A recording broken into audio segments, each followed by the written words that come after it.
Many creators and aspiring creators struggle not because they don't have enough ideas, but because they have too many. Their situations, in summary, are too many ideas, must pick one. Embedded in this belief are assumptions that, if challenged, can help you feel as if you have just enough ideas.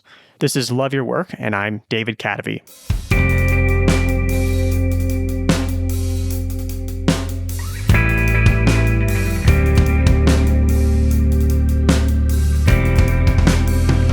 In my recent AMA, I got a question I'm asked about creativity probably more than any other.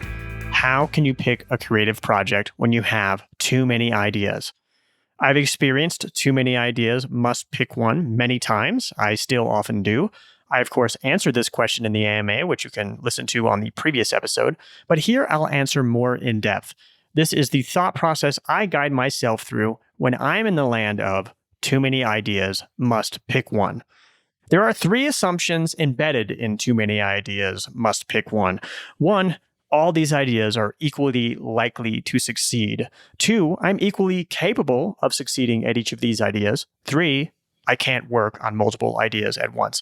Let's look at each of those. If you feel you have too many ideas, you must think they're equally likely to succeed, which is the first assumption. That might not sound correct at first, but think about it. If you were starving and only allowed to eat one of various sandwiches, you would probably pick the biggest and most calorie-rich. You might not be able to tell so easily which is the biggest and most calorie-rich sandwich. In fact, there may be other factors that play into your decision.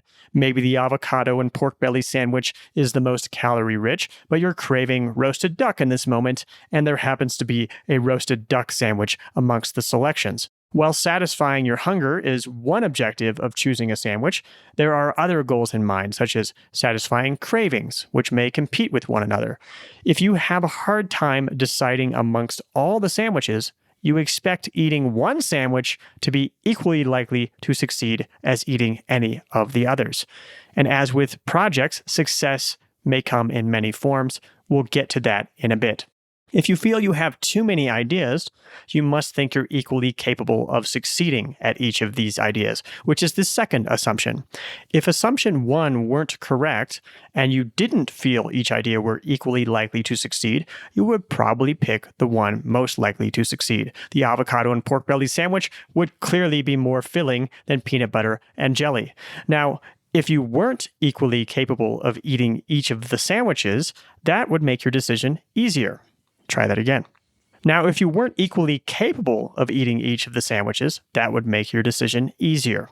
If you're choosing between avocado and pork belly and peanut butter and jelly, but you're a strict vegetarian, the decision is easy. Same if you're not a vegetarian, but allergic to peanuts. But since you feel each idea is equally likely to succeed, and you feel you're equally capable of succeeding at all of them, you feel you have too many ideas.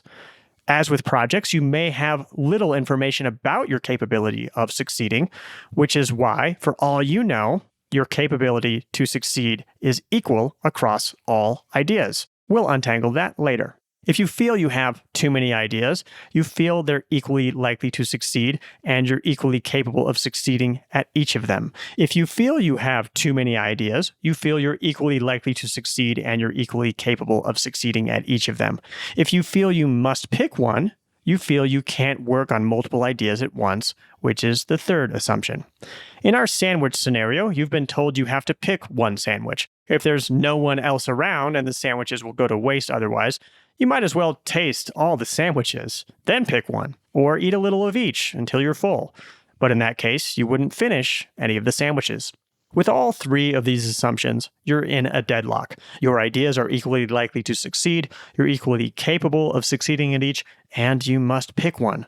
Well, how can you pick one if they're all equally appealing ideas? There are 5 questions that can help you challenge these assumptions. They are 1. What is success? 2. What is my risk profile? 3. What am I good at? 4. What's necessary to succeed? 5. What pain do I pick? Let's look at each of these. Question 1. What is success? Success can come in many forms. Maybe you want to make the most money possible. Maybe you want the most freedom possible. Maybe you want to do what you're most passionate about. You may feel each idea is equally likely to succeed because each idea is likely to get a different kind of success. One sandwich will fill you up, another will taste great, still another seems like the healthy choice. If you have a clearer picture of what forms of success are more important to you than others, your many ideas will no longer be equally likely to succeed. Question 2. What is my risk profile? Not only can success come in many forms, it can come with various risk profiles. One idea may have a big chance of bringing you mild success. Another idea may have a small chance of bringing you wild success. The overall expected value of each idea may be the same, but their risk profiles may be very different. Some are sure bets, some are wild cards, like I talked about on episode 294. There are also various things you may risk in pursuing an idea, mostly what I call TOM: time, optionality, and money. If you are young, healthy, and with no commitments, you have a lot of optionality, but you might not have much money. Making enough money to live may take up much of your day-to-day time. You can try a crazy idea so long as it doesn't take up too much time and money. If you fail, you'll still have plenty of optionality. Or you might want to make some changes that reduce your optionality, but free up your time. For example, I live in South America, which limits my options for anything requiring physical presence, but it has reduced my need for money, thus freeing up my time. On the other hand, you may be in your 60s, retired after a successful career. You have plenty of money and time, but less optionality than when you were in your 20s. You can only take on so many big projects in the rest of your life, and you may not have the energy you used to, but you may feel you have nothing to lose by trying a wild idea. If you have a clearer picture of what your risk profile is, not all your ideas will seem equally likely to succeed. Question 3. What am I good at? Even if all your ideas seem equally likely to fit your definition of success and fit your risk profile, you're probably better at some things than others. If you have a clear picture of what you're good at, the assumption that you're equally capable of succeeding at each of these ideas will no longer make sense. It may be that you don't know what you're good at, likely because you don't feel you have information to tell you what you're good at. You probably have more information available than you think. Think about times in the past when someone was impressed with or complimented you on something you did, which came to you naturally, or ask your friends what they think you're good at. If you really don't have information on what you're good at relative to your many ideas, then the third assumption, I can't work on multiple ideas at once, no longer makes sense. In this case, you can and should work on multiple ideas to get an idea what you're good at. If you feel your ideas are too big to work on more than one, scale them back into smaller ideas. Don't fall for the fortress fallacy that I talked about in The Heart to Start. Instead of building a fortress, try building a cottage. It's important to remember that what you're good at is not necessarily what you're best at, nor what you most enjoy. This will make more sense as we answer the last two questions that challenge the three assumptions. Question 4. What's necessary to succeed? In reality, you probably don't have a clear picture of how likely all your ideas are to succeed, nor how capable you are of succeeding at each. You have to ask of each, what's necessary to succeed? What's necessary to succeed at an idea is usually very different from what attracts you to the idea in the first place. You may love to play music. You may even love to play music in front of an audience. But will you love driving around the country, sleeping in a van, lugging gear, and dealing with curmudgeonly AV techs at each venue? You may love the idea of signing books for adoring fans at the local Barnes & Noble. But will you love sitting in a room by yourself, writing several hours a day? It's worth noting that what most people in a domain think is necessary to succeed may not be.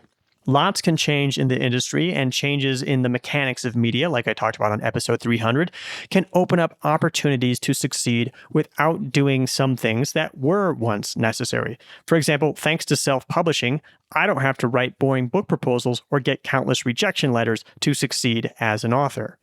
Question 5. What pain do I pick?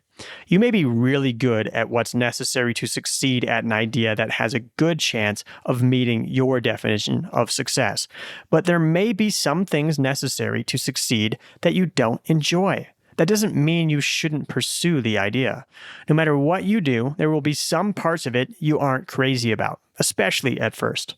When I was a kid, all I wanted to do was draw, but making a living at drawing as an adult didn't fit my risk profile, and what's necessary to succeed would interfere with parts of my definition of success. I can't travel if I have to lug around supplies and artwork, and if I do all my work on a computer, then I'm chained to a computer. I didn't used to like to write, but I found out I'm reasonably good at it. Forcing myself to write each morning was painful at first, but through building a writing habit, it's transformed into a strangely enjoyable sort of pain.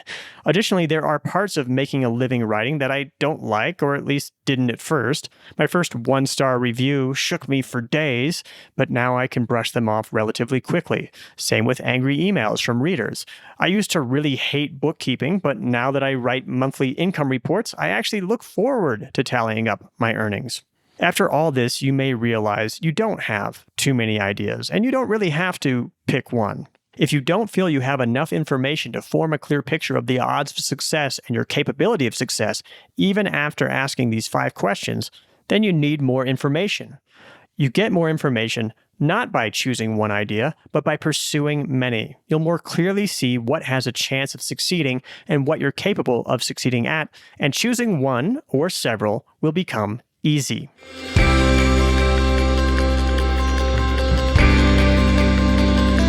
Thank you to our newest Patreon supporter. Thank you to Tom Bykowski. Do join the Patreon. I've got new stuff for supporters, including the patron-only podcast, Coffee with Cadavy, and a sneak preview of an audiobook chapter for my upcoming book. Love Your Work is brought to you exclusively by our Patreon supporters, including top supporters Jeffrey Mason and Bob Rosen. The theme music for Love Your Work is At Sea by Dorena from the album About Everything and More, by arrangement with Deep Elm Records at deepelm.com. Love Your Work is a production of Cadavy, Inc.